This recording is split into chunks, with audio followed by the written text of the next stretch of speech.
আমার মা নাই, বাপ নাই, ভাই নাই, কেউ নেই, আমি একাই। আমি ভিক্ষা করা যা পাইছি আমি এমপি ভাইয়ের লাগে 70 টাকা দিয়েছি। একজন জনপ্রতিনিধির জন্য এমন ভালোবাসা কজনেরই বা আছে। প্রতিদান হিসেবে পেয়েছেন নতুন একটি ঘর।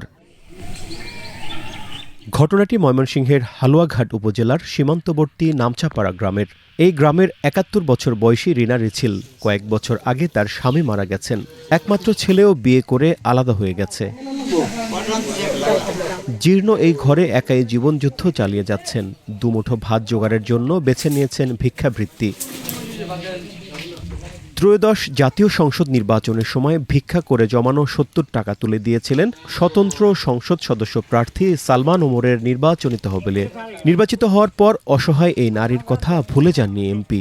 কৃতজ্ঞতা স্বরূপ নিজের প্রথম মাসের সম্মানের অর্থ দিয়ে তার জন্য নতুন একটি ঘর নির্মাণ করে দিয়েছেন। শুধু ঘরই নয়, নতুন খাট, তোশক, বালিশ, মশারি, বিছানার চাদর, এমনকি নলকূপ ও টয়লেটের ব্যবস্থাও করা হয়েছে। এই অনেকদিন ধরে ভিক্ষা করেই খাই, ৩-৪ বছর হইব। নাহলে কেমনে আমি খাইব? আমার কোমর রঙা, বাটি আমি পাক করে খাইতে পারি না।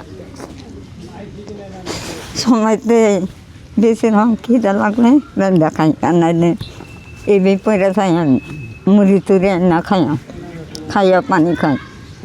আমার মা নাই, বাপ নাই, ভাই নাই, কেউ নেই, আমি একাই। এক ছেলে, তার লাগে বউ আনছিল, গেছে গা। আমি দিছিলাম সে একটা আমাদের এমপি হইবে, যে আমার যদি সাধ্য থাকতো আমি তো আরও দিতাম।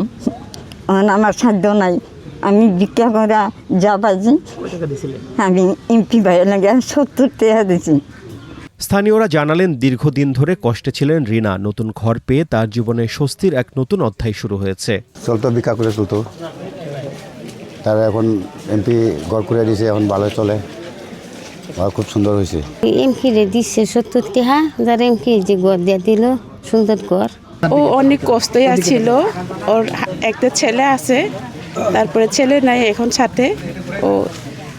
ও থাকে হলো কুচুকুড়া না, ওই যে জাটাপাড়ায়। এখন সে অনেক কষ্ট করে খায়, সে একটা ঘর পাইছে, আমরা অনেক খুশি আছি। এমপি ঘর করে দিল, বাড়ি ঘর করার পরে যায় যে এমপি সাহেব আমাদের এলাকায় আসলো, এটা তো আমাদের সৌভাগ্যের কথা হয়।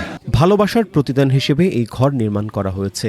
এলাকার গৃহহীন ও অসহায় মানুষদের জন্য পর্যায়ক্রমে মাথা গোজার ঠাঁই বানানোর পরিকল্পনার কথা জানালেন সংসদ সদস্য। উনি সারাদিন ভিক্ষাবৃত্তি করে উনি আসলে চলেন। উনি সারাদিন এই কাজ করে উনি আপনার 70 টাকা ইনকাম করেছিল। এই 70 টাকা আমার একজন সহকর্মী নজরুল ভাই, উনি মোটর সাইকেলে করে যাচ্ছিল, ওনাকে রাস্তায় আটকে এই 70 টাকা উনি তাকে দিয়েছিলেন। আসলে ওই সময় এটা সবার কাছে খুব একটা আবেগঘন পরিবেশ তৈরি করেছিল। আমি নির্বাচিত হওয়ার পরে আসলে আমি ওনার বাড়িতে আমার লোক পাঠিয়েছিলাম যে ওনার জন্য আমরা কি করতে পারি।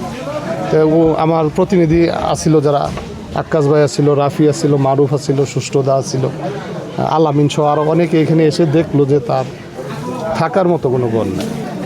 তখন আমি চিন্তা করলাম, আমি যেহেতু সংসদ সদস্য হয়েছি, ওটার একটা সম্মানই পাবো। সেই সম্মানের প্রথম টাকাটা দিয়ে আসলে আমি ওনার জন্য একটা ঘর তৈরি করে দিয়েছি।